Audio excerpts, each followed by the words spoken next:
कानातील हेडफोनमुळे ट्रेनचा आवाज न आल्याने एका विद्यार्थिनीला आपला जीव गमवावा लागलाय।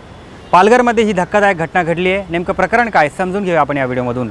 नमस्कार, मी सलमान शेख आणि आपण पाहताय एबीपी माझा। मोबाईलचा अतिवापर एका विद्यार्थिनीच्या जीवावर बेतल्याची घटना समोर आली आहे।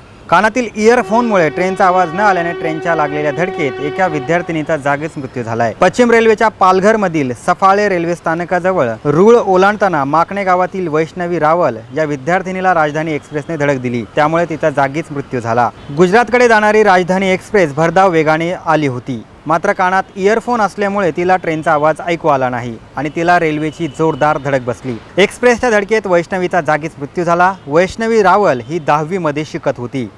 दरम्यान आजकाल लहान वयापासून अगदी वयोवृद्धापर्यंत सगळेजण हेडफोन घालून दररोज प्रवास करतात, त्यामुळे प्रवास करताना आणि रेल्वे रूळ ओलांडताना नेहमी खबरदारी घेणे गरजेचे आहे।